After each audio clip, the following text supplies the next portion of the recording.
Welcome to MedShark Insider with Bill Fukui, your expert host on all things medical marketing and SEO.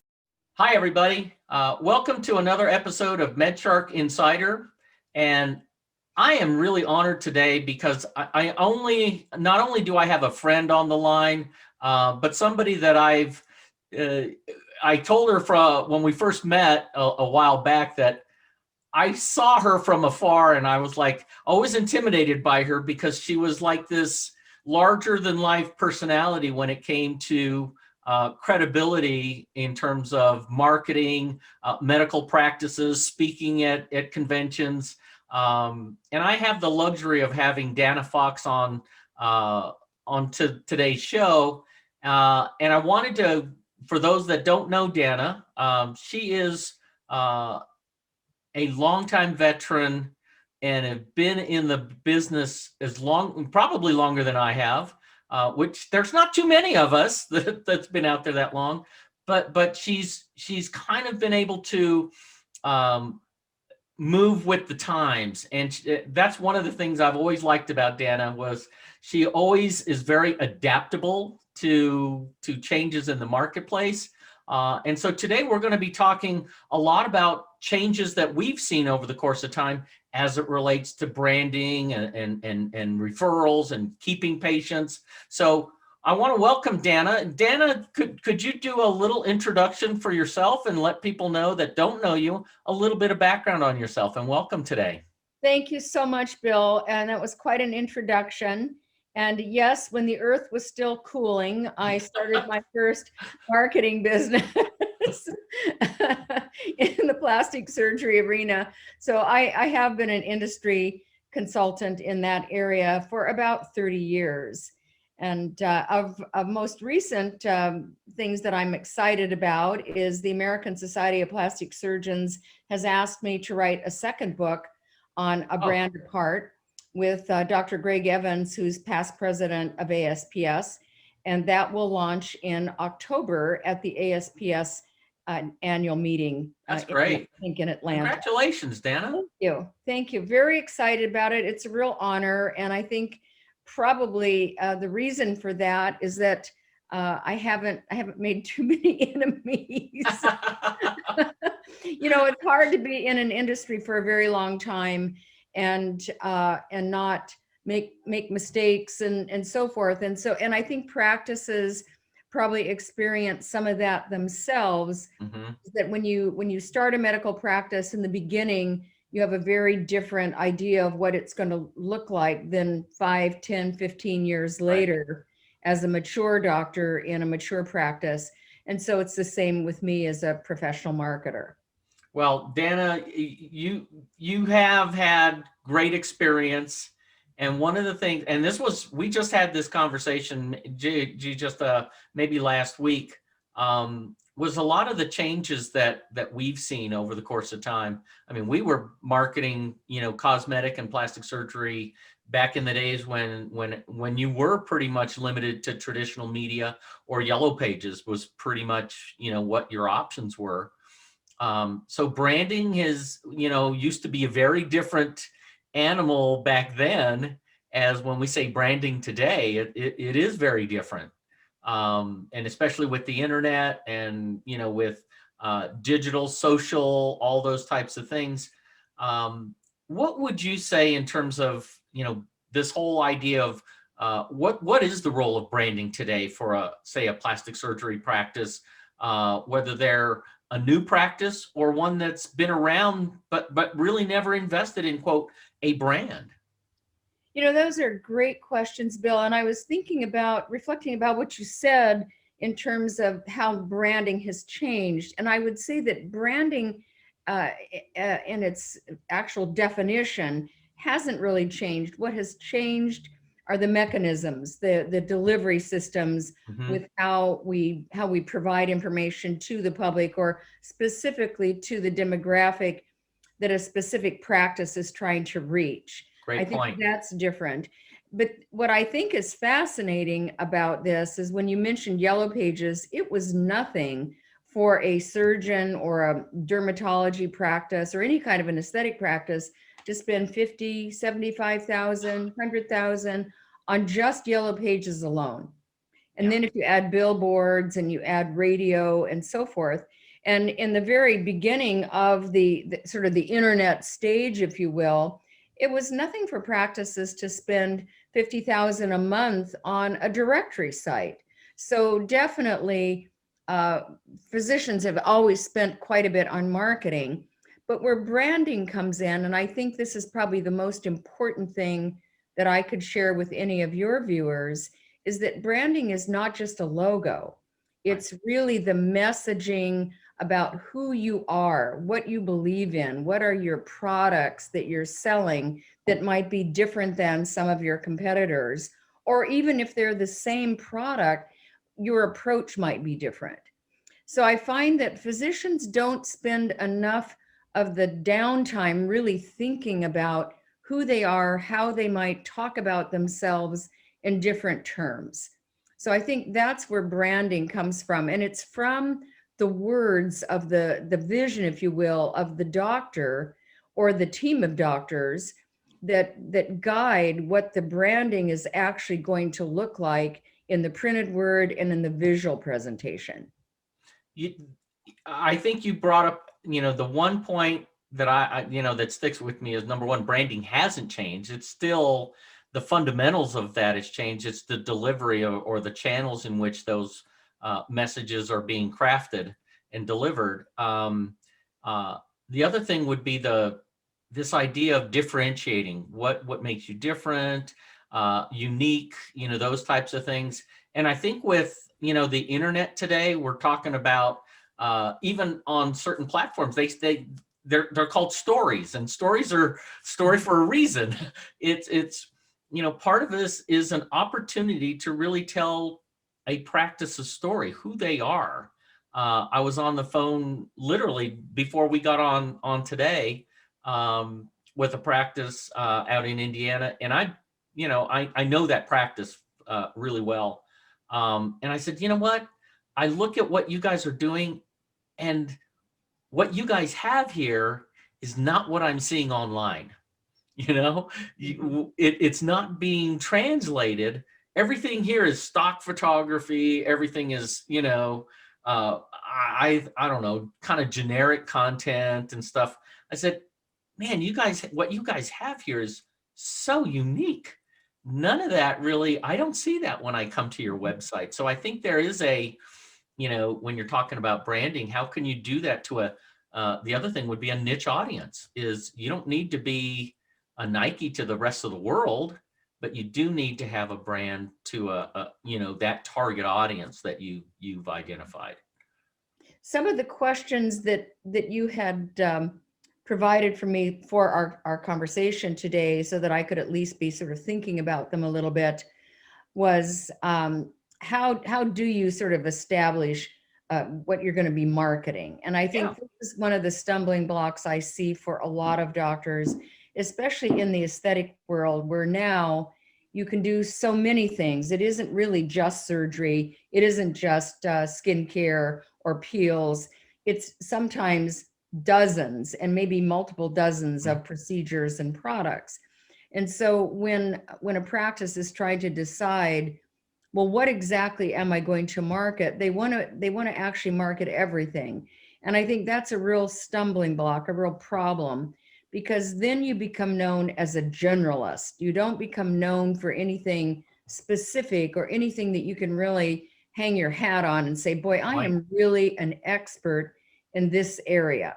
Mm-hmm. You can do everything, of course. You can do all the procedures and everything that you are able to do and trained to do, but it's what you market that will really differentiate you, and honing that in, making it a narrower presentation is going to be much more effective. You'll get there much faster by only marketing 3 to 5 things that you actually do and doing it really well. I think that's really the difference. Now that you've kind of jumped right into this whole idea of how a practice can start, formulating their own brand, which I think is really the goal of this show today, is to give people some insights. when you're working with a client in terms of branding, how do you get them to narrow down those things? Because there's so many, what I call eye candy. There's so much stuff that all these vendors and everything's dangling in front of doctor machines that they're selling, technology that they're selling. Now they're trying to sell everything to everybody. It's hard not to do that. How do you talk to a practice and get them to focus in on the things that they need to? And how do you start that process of developing, it's kind of esoteric. What is a brand, and how do you communicate that concept to a practice? No, I think that is the perfect question for this. In fact, it's one of the chapters that I'm working on right now for ASPS, is when you look at how physicians market themselves, because for the most part, they're scientists. So they think in terms of facts and figures and in the details, but it's not how consumers buy. We buy for emotional reasons. We don't buy for the facts and the figures, even if we say we do. Even for the analytical person, there's still an emotional trigger that says, this is the product, this is the car, this is the house. It triggers something in us emotionally, and that's why we buy it. So when you think about physicians really honing their message, you need to sort of put your feet in the shoes of the consumer. Why is it that they want to have a specific product or service or outcome? And really thinking about that. But let me come back to something else that I sort of failed to mention. You asked how I do this. And when we work with a client, we spend a lot of time up front. And sometimes they push back on that, go, oh, I don't want to spend the time. And actually the time that we spend up front, that hour and a half interview of really talking to you, really finding out what motivates you, what drives you, what are you about as a person, as a physician, as a father, as a husband, whatever the elements are. And then from that information, we find the gems or the jewels, that you will, that can be quotes or that can be built into an actual messaging for you. Really hone in on, this is how Bill Fukui is unique among all of the others in Denver. So without that, it's flat, and you see it in hundreds and hundreds of websites. They start with a box, they start with photos, they start with a color palette, and the rest is just also known as, it just doesn't do anything to differentiate you. So start with the content first. In fact, that's one of the things, I'm no longer really in the internet marketing field, if you will, but in writing about the internet historically, which is what we've been doing for the book, is that internet marketing is going to change from week to week, day to day. Anything that we thought was gospel 2 or 3 years ago is no longer the case. The only remaining thing that is constant and that I really don't see changing is content. Because the only reason that someone types something in when they're searching for something is it's written and it's what they're looking for. So if the content is really fully developed, whether it's in a brochure, it's in a loyalty program, or it's on your website, that's the most important thing. And the visual elements will change over time. Color palettes change every 5 years, according to the International Color Council. Right. People buy new furniture and new carpeting because their colors are out of date. It's the same thing for your website and your brochure. But who you are doesn't really change that much. Your mission, your core values, why you're special, that doesn't change so much. It can evolve, but it doesn't really change that much. No, I think that's a great point. And it does, and you're right, it does change, and it needs to change, simply because even like logos, I think when you say branding, I think what immediately comes to somebody's mind in most practices is our logo. And they always associate branding with our logo, but it is much more than a logo. And your brand doesn't really change that much, but many times your logo should. I see a lot of logos out there that probably should, it's sending the wrong message. It's sending the wrong message than what they've become. That was Right. a logo that they created a long time ago, and it's just our brand. And I think they're kind of getting fixated on something that really isn't their brand. Or they're fixated on an icon. Yes. And the icon itself can become very dated, but the font treatment or the name of the practice, that can live sort of the life of the practice with very minor modifications to make it an updated look. Right. It's when we get into icons and silhouettes of bodies and silhouettes of faces, and then you add a completely different division or product line to your practice, and the icon no longer fits with anything else that you're doing. So I think that's very true. So I think spending more time on the font treatments of things and really identifying your practice by name as opposed to an icon specifically. So give me an idea, this branding process. You said, a practice may spend some upfront time when they start doing interviews, getting you whatever you need to really kind of get to know them and understand who they are, their quote story.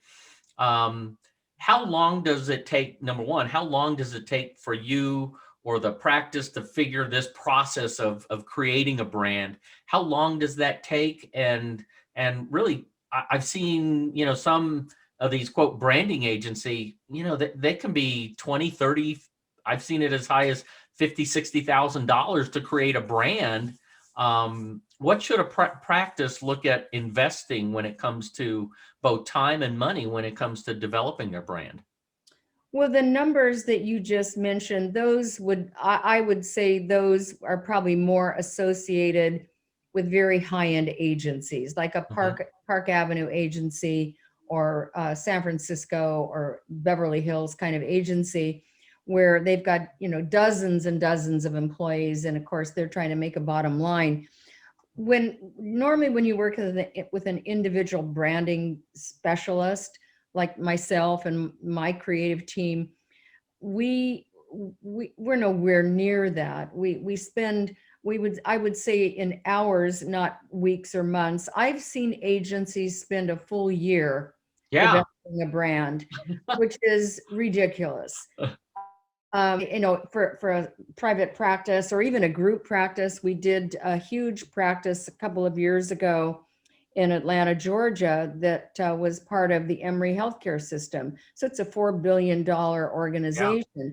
But even for something like that, the entire project was probably under 10,000. And that was for that huge organization. So for a private practice, it's a couple of $1,000s to really delve in and do that, and then provide them with a final document that they could take to a website company or they could take to somewhere else to have them deliver that. So I think it does not have to be expensive, but you do have to invest the time, your own personal time. Otherwise, you may as well forget about doing it. No, I think, and that I think is reasonable. That is a small investment of something that you're going to get residual value, right. that's going to carry into everything that you do. And let's face it, you're spending a lot more money on the exposure, whether it's media, SEO, pay-per-click. You're spending a lot more money on the exposure. It's like buying a Super Bowl ad. They may spend $200,000 to produce that commercial, but that one spot's going to cost them $2 million, for the 30 seconds. Right. It's worth putting that money into the message because that exposure is so expensive. So I'm sorry, but you reminded me of something that if physicians in particular would think about how consumers try to find them. Because I think that there's not a lot of thought given that we have, as humans, we have the tendency to think whatever we've put out there is of very high value, but it may not be of value how it's written or how they're talking about it, it may not be of value to the demographics that they're trying to attract to their practice. Right. And so I think you have to sort of get out of your own way in some instances and really start thinking about, as you, I think you actually alluded to it at the very early stages, we are exposed to somewhere around 10, 15,000 ad messages a day, in some cases more, depending upon where you live. So your mind has to, so that you don't drive yourself crazy, you have to filter out everything that is not important to you and also not important to you right now, because something could be of interest to you down the road, but if it's not right now, then you filter it out. You're not going to call on it. You're not going to click on it because there are too many other things that you're housing in your brain. So I think practices probably need to understand that a little better. Just because we think it's cool may not be what the consumer that they're trying to approach at that point. Yeah. You know, and I actually talked to an ad agency out of San Diego, and their whole focus is on radio and billboards and so forth. And their whole principle, if you will, is that big and bold. Well, what happens if you're driving along 405 in San Diego and the millions of people that make that drive? Well, how many eyeballs hit that billboard that actually care? Yeah. Whereas if you think about with the internet, it's so different. That's why website companies and SEO companies in particular have such a greater advantage. Because if I'm sitting at my computer and I decide I really want to get rid of love handles, or I really want to get rid of my double chin, I am now looking for that and I'm typing that in. And so it's a whole different, I think the internet changed everything for marketing. And nothing that we do today was not impacted by the internet. Yeah. And branding is absolutely no exception. In fact, it's probably even more so when it comes to marketing. You had mentioned, and I appreciate all this great insight, because I'm not a brand, I'm not a brand person in terms of my marketing expertise. I'm more of the direct response, let's get in front of the right people, that kind of stuff. And building a brand was always kind of, it wasn't my strength. And I can say that. I love the fact that you have a much deeper understanding of that. And I've actually seen some of your work. And I can attest that, you understand when it comes to a practice. And when I talk to those, because I've actually talked to some of those practices, and they talk very differently about their practice and their brand, having worked with a branding agency or somebody that understands or makes them think about their brand. Right. They talk about their practice very differently. Well, that's good to hear. Yeah, no, it is. They talk very differently. You had brought up in something that you said earlier, whether it affects your website, your loyalty programs and stuff like that. Branding is such an important thing about staying relevant, staying top of mind, and painting a picture. The concept of loyalty as it relates to brand, I'd like to talk a little bit about that. Once you start getting patients and they're familiar with who you are, what do you do to maintain? I'm seeing a lot of practices invest in these loyalty programs. A lot of cosmetic industries, vendors and stuff have really understood that developing a quote lifetime patient, that loyalty is, that's where you really do compound return on investment is on that. Talk to me a little bit about, you were one of the first people I knew that really kind of started developing loyalty programs and stuff like that. Where does that fit in today's, online marketing and in practices today? I think that's a great thought in terms of what practices need to do to develop better recurring revenue. Because the whole point, when you look at the frequent flyer program, For example, I'm a million miler on Alaska Airlines. I didn't dream of going on another airline if at all possible. And Starbucks, I'm a million miler there too. Okay. So, but in both cases, I would probably be a loyal consumer regardless, but I must say that I really appreciate the loyalty perks that come along with that. And so about 15, I think it's been at least 15 years ago, my creative team and I started developing loyalty programs for practices. And the whole point of those is to stimulate recurring revenue.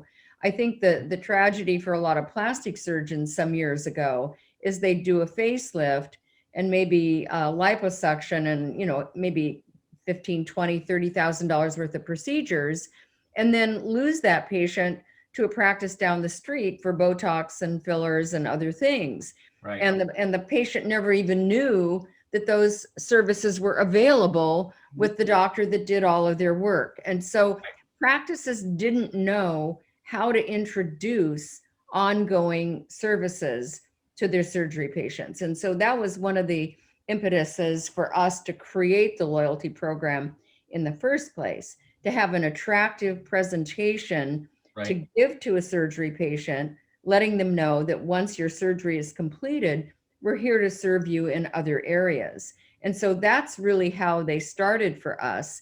And of course, Allergan was doing Brilliant Distinctions at the time. Their program has been around for a very long time. And so any of the loyalty programs that we created, we just rolled Brilliant Distinctions right into them. Okay. And most all recurring products that are sold today have some kind of a loyalty program. And you can marry all of those into one document that's branded to you. And that was the other thing that we felt. It's one thing for you to have a Brilliant Distinctions program, but so does every other doctor in your building. Absolutely. That was my next point. My next question was, how do you, for a practice that that uses Brilliant Distinctions, or any one of the other technology companies, they all offer, like you said, some loyalty, capabilities for practices to leverage. How does a practice, what do you do when you're consulting with a practice to somewhat differentiate between the other Brilliant Distinctions and all these other practices around town? Right. Well, it all goes back to what our initial conversation was branding everything to the practice. So the loyalty program needs to be in my opinion, needs to be branded to the practice just like everything else. But let's talk about, how do you set up a loyalty program? Yeah. Because I think there's a lot of confusion about that. And what takes the time is the mechanics of it. What are the levels of service that you want to provide? And what level of discount are you willing to apply to those services and products? And we always found that if there was an initiation fee into a program, that it was stickier, that patients had some investment into the program. And for that, we would put together a series or set of perks and things that, of course, the practice is buying wholesale, but on the brochure and the loyalty program, it has a retail value. So the patient is getting something for their investment. And then everything else that you are adding to that, to the various, program that you want to offer, are some discounts for that. Otherwise, what is the point of the investment that the patient is making? So they're doing this because, yes, they love you, but they're also getting a little something for that. That's a great point, because I see some programs that are just, you just pay a little bit, or you just get this discount or something. There is no upfront buy-in kind of thing. What would you say for the practices as well? I don't have patients that can really, drop hundreds of dollars, or in some cases $1,000 on a loyalty program. What do you say to a practice? I don't have that kind of patience. I don't have those kind of patience. Well, if they have patients that are buying cosmetic procedures from them, that are coming in for fillers and for products, they have the money for a loyalty program. I think that practices that don't think their patients can afford this are kidding themselves, because Mhm. that's not true. They do. But there's so many ways of doing this. It really does need to meet the demographics of where the practice is located. If you are a Marina Del Rey or Huntington Beach or Beverly Hills practice, your clientele is going to be a little different than something that's in Encino or that is in Riverside, even though it's within a 20, 30 PLA mile market, drive. right? You are going to have a different sort of database and a different, I would say, point of buy-in. So those things are all factored into when you're developing your loyalty program. You can't look at one that was done for a Grant Stevens, for example, or somebody that is very, very high profile who has clients that are at a very different economic bracket. So each program is developed and identified around your demographics and the services that you provide. Maybe another layer onto that. Where does the staff fit into the rollout, into the execution of a loyalty program? I think it's so critical to anything that a practice is doing. In fact, that's another chapter I'm writing right now, even on something goal setting for physicians. If they don't include their staff in that, they're losing such valuable resources.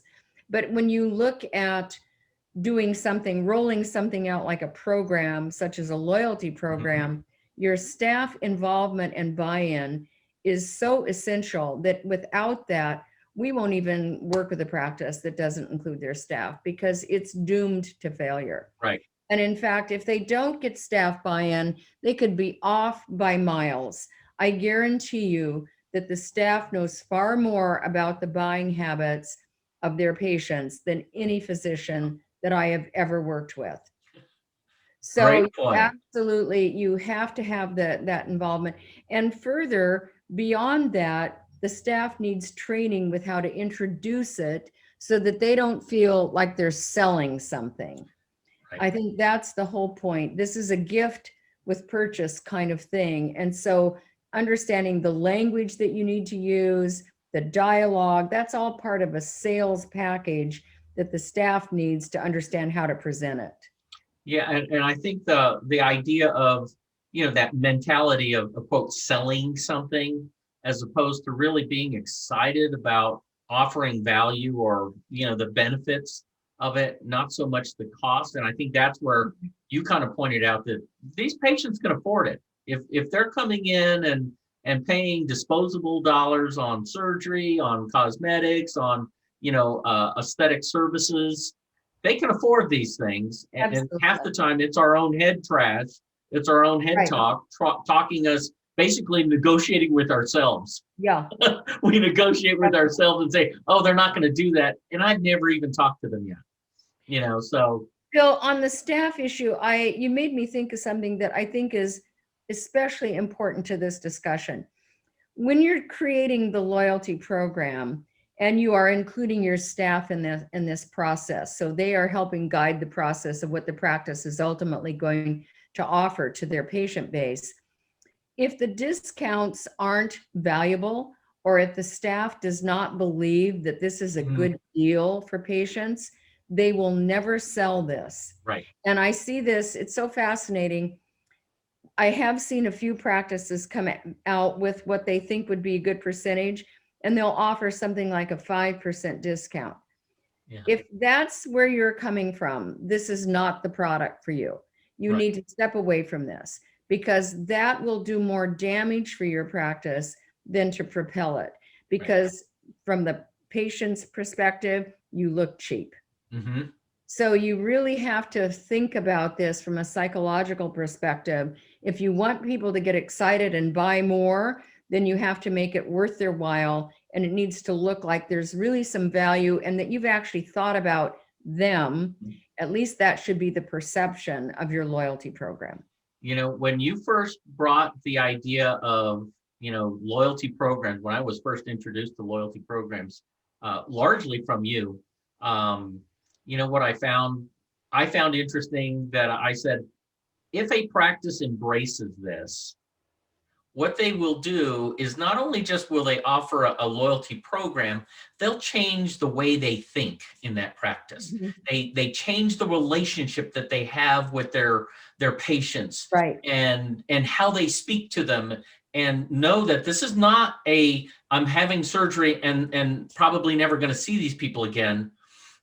I think the mentality when you implement these types of things changes, how people in the practice think, and it changes the dialogue of the interactions they have with Right. patients. And I think that more than anything is, as much as there's value in the program itself, it's changing the tonality, the conversations, the relationships that they have with their patients, mainly because I have this loyalty program as somewhat of as a crutch to do that, and I've always thought that, this whole loyalty program is such a valuable thing, even above the marketing, is it just changes Mhm. how the practice feels about themselves and the relationships that they have with their patients. Absolutely. Well, it elevates the customer service Exactly. dramatically. Customer service is really the word Yeah. that needs to be Yeah, used it, here. it really elevates that. And practices have experienced this for a long time, where patients are bringing them cookies or cake Mhm. or flowers Great post-procedure. point. Yeah. So when you start looking at rewarding them for this, you're now seeing these patients a lot more. Yeah. So they have a friendship with the practice. It's very interesting when you see the dynamics of that change. Yeah, and that's when you first brought that, the loyalty concepts, when I was first being introduced to it, that's the first thing that came to mind. And I said, man, that can really change the dynamics of a Mhm. practice. Yeah, And definitely. and that's what I thought was such a kind of eye-opening thing, is that a loyalty program could do more than just generate a few bucks. Right. It can change how you think. Good point. Excellent point, Bill. Yeah. I'm going to write that down. Well, hey, I got it from you. So, hey, is there anything else? I would say, if you're, what would be you talked about the structure and getting this stuff done. I'd like to end with one last question. What would be the biggest pitfall or the biggest failure? Why these? Because I've seen in some practices that, we have one, but we really don't do much with it. It doesn't really do much. Mhm. What's the difference or pitfalls from a practice that is got a loyalty program that is hitting on all cylinder is wildly successful, and one that is not successful or even just mildly successful? What would you say would be the one thing that would be different? Bill, over the years, I don't know how many podiums you and I have shared, but it's been a fair number over all these years. And I'm sure you've heard me say this a million times. It's never the what, it's always the who. It's who is designated with driving this in the practice and is the cheerleader or the champion and is excited about it. Because as we were talking earlier, I was thinking about the practices that have failed with this. And there's not that many, but the practices that have failed, it's been very consistent every single time.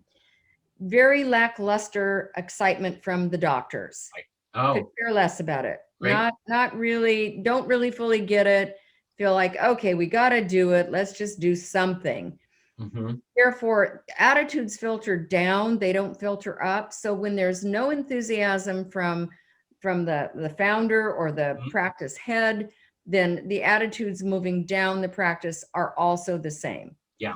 And so if it's lackluster in that regard, the whole program is lackluster and it never catches on. So I would say that's the most important. Secondarily, I've seen programs that are way too complex.